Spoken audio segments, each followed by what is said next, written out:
ಪ್ರೀತಿಯ ನನ್ನ ಯೂಟ್ಯೂಬ್ ಕುಟುಂಬಕ್ಕೆ ಮತ್ತೊಮ್ಮೆ ನನ್ನ ಚಾನಲ್ಗೆ ಸ್ವಾಗತ. ಅಪ್ಪ ತೀರ್ಕೊಂಡಾಗ ನಾನು ಅಮ್ಮನ ಮನೆಗೊಂದು ನಮ್ಮ ಮನೆಗೊಂದು ಅಂತ ಹೇಳಿ 2 ಫೋಟೋ ಫ್ರೇಮ್ ಮಾಡಿಸಿದ್ದೆ. ನಮ್ಮ ಮನೇಲಿ ಅಪ್ಪನ ಫೋಟೋ ಇಟ್ಕೊಂಡು ಪೂಜೆ ಮಾಡೋಣ ಅಂತ. ಆದರೆ RMCನಲ್ಲಿದ್ದರು ಅಪ್ಪ ಅಂತ ಹೇಳಿದೆ ಅಲ್ವಾ, ಅವರು ನಮಗೊಂದು ಫೋಟೋ ಕೊಡಿ RMCನಲ್ಲಿ ಇಡೋದಕ್ಕೆ ಅಂತ ಹೇಳಿದ್ರು. ಸೊ ನಾನು ಆವಾಗ ಮಾಡಿಸ್ಕೊಂಡಿದ್ದ ಫೋಟೋನ ಅಲ್ಲಿಗೆ ಕೊಟ್ಟು ಕಳಿಸಿದೆ. ಅವಾಗಿಂದ ನಾನು ಕೇಳ್ತಾನೆ ಇದ್ದೀನಿ ಫೋಟೋಗ್ರಾಫರ್ಗೆ ನಮ್ಮ ಮನೆಗೊಂದು ಫೋಟೋ ಫ್ರೇಮ್ ಮಾಡಿಸ್ಕೊಂಡು ಬಂದು ಕೊಡಿ ಅಂತ. ಆದರೆ ಅವರು ಮಾಡ್ಕೊಂಡು ಬಂದು ಕೊಟ್ಟೇ ಇರಲಿಲ್ಲ. ಇವಾಗ ಮೊನ್ನೆ ಬಂದು ಕೊಟ್ಬಿಟ್ಟು ಹೋದರು. ಈ ಫೋಟೋ ನಮ್ಮ ಮನೆಗೆ ಬರೋದಕ್ಕೆ ಇವಾಗ ಋಣ ಕೂಡಿ ಬಂತು ಅಂತ ಅನಿಸುತ್ತೆ. ಆದರೆ ನಾನು ಮೊದಲು ಮಾಡಿಸ್ಕೊಂಡಿದ್ದ ಫೋಟೋ ಥರ ಮಾಡಿಸ್ಕೊಳ್ಳಿಲ್ಲ. ಅಮ್ಮನ ಮನೇಲಿ ಹೇಗಿದ್ರು ಫೋಟೋ ಇದೆ ಅಲ್ವಾ ಅಪ್ಪಂದು, ಅಲ್ಲೇ ಹೋದಾಗ ನಮಸ್ಕಾರ ಮಾಡ್ಕೊಳ್ಳೋಣ, ಅಲ್ಲೇ ಪೂಜೆ ಮಾಡೋಣ ಅಂತ ಅಂದ್ಕೊಂಡು ನಾನು ಮತ್ತು ಅಮ್ಮ ಅಪ್ಪ ಮೂವರು ಇರೋದೊಂದು ಫೋಟೋ ಮತ್ತು ಮೊಮ್ಮಕ್ಕಳ ಜೊತೆ ನಮ್ಮ ಅಪ್ಪ ಇರೋ ಫೋಟೋವನ್ನು ಕೊಟ್ಟಿದ್ದೆ ಫ್ರೇಮ್ ಮಾಡಿಸೋದಕ್ಕೆ. ಇಲ್ಲಿ ನಮ್ಮ ಹಸ್ಬೆಂಡ್ ಮಾತ್ರ ಮಿಸ್ ಆಗಿದ್ದಾರೆ ನಮ್ಮ ಫ್ಯಾಮಿಲಿಯಲ್ಲಿ.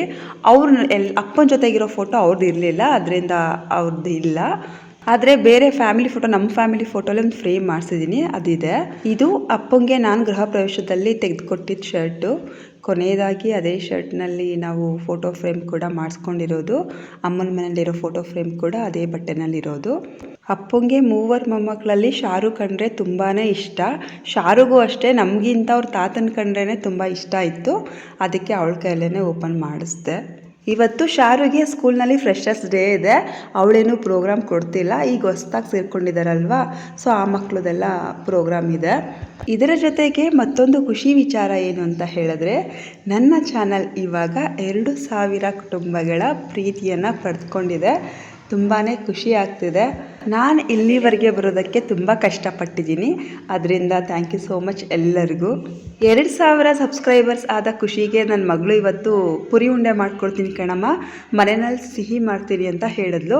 ನಾವು ಕೇಕ್ ಎಲ್ಲ ತಂದು ಕಟ್ ಮಾಡಲಿಲ್ಲ. ಆಯಿತು ಮಗಳೇ ಮಾಡು ಅಂದೆ. ನಾನು ಟ್ಯೂಷನ್ ಮಾಡ್ತಿದ್ದೆ, ಐಶುನೇ ಅವಳು ಪುರಿ ಉಂಡೆ ಮಾಡ್ತೀನಿ ಅಂತ ಹೇಳಿದ್ಲು. ಪಾಕ ಸರಿಗಿದೆಯಾ ನೋಡ್ಬಮ್ಮ ಅಂದ್ಲು. ನಾನು ಇನ್ನು ಸ್ವಲ್ಪ ಪಾಕ ಬರಬೇಕಿತ್ತು, ನಾನು ಸರಿಗೆ ನೋಡಲಿಲ್ಲ, ಸರಿಗಿದೆ ಅಂದೆ. ಅದನ್ನು ಉಂಡೆ ಕಟ್ಟೋದಕ್ಕೆ ಆಗ್ತಿರ್ಲಿಲ್ಲ. ಅವಳೇನೆ ರೆಡಿ ಮಾಡ್ಕೊಂಡಿದ್ದಾಳೆ. ಮತ್ತೆ ಪುರಿಯನ್ನು ಒಲೆ ಮೇಲೆ ಇಟ್ಟು ಅದನ್ನು ಬಿಸಿ ಮಾಡಿ ಉಂಡೆ ಕಟ್ಟುವಂತಹ ಅದಕ್ಕೆ ಅವಳೇ ಮಾಡ್ಕೊಂಡಿದ್ದಾಳೆ. ಯಾವುದೇ ವಿಚಾರ ಆದರೂ ಅಷ್ಟೇ, ಅದು ಸರಿ ಆಗಿಲ್ಲ ಅಂತ ಕೊರಗೋದಕ್ಕಿಂತ ಅದನ್ನು ಸರಿ ಮಾಡೋದು ಹೇಗೆ ಅನ್ನೋದನ್ನು ನಾವು ಕಂಡುಕೊಳ್ತೀವಲ್ಲ, ಆವಾಗ ಜೀವನ ತುಂಬ ಸುಂದರವಾಗಿರುತ್ತೆ.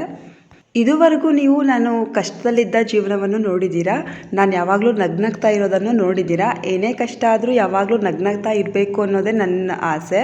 ಮುಂದಿನ ದಿನಗಳಲ್ಲಿ ನಾನು ನೆಗೆಟಿವ್ ಆಗಿ ಹೇಳೋದಕ್ಕಿಂತ ಪಾಸಿಟಿವ್ ಆಗಿ ಹೇಳೋದಕ್ಕೆ ಪ್ರಯತ್ನ ಪಡ್ತೀನಿ. ಅಂದರೆ ಮುಂದಿನ ಜೀವನ ಚೆನ್ನಾಗಿರುತ್ತೆ ಅಂತ ನಾನು ಭಾವಿಸಿದ್ದೀನಿ. ಕೊನೆಯವರೆಗೂ ನಿಮ್ಮ ಪ್ರೀತಿ ವಿಶ್ವಾಸ ನನ್ನ ಮೇಲೆ ಹೀಗೆ ಇರಲಿ. ಮತ್ತಷ್ಟು ವಿಶೇಷ ವಿಡಿಯೋಗಳನ್ನ ಹಾಕೋದಕ್ಕೆ ನಾನು ಪ್ರಯತ್ನ ಪಡ್ತಾನೆ ಇರ್ತೀನಿ. ಈ ವಿಡಿಯೋ ಇಷ್ಟ ಆದರೆ ಒಂದು ಲೈಕ್ ಮಾಡಿ. ಫಸ್ಟ್ ಟೈಮ್ ನನ್ನ ಚಾನೆಲ್ನ ನೋಡ್ತಿರೋರು ಸಬ್ಸ್ಕ್ರೈಬ್ ಮಾಡೋದನ್ನು ಮರಿಬೇಡಿ. ಧನ್ಯವಾದಗಳು.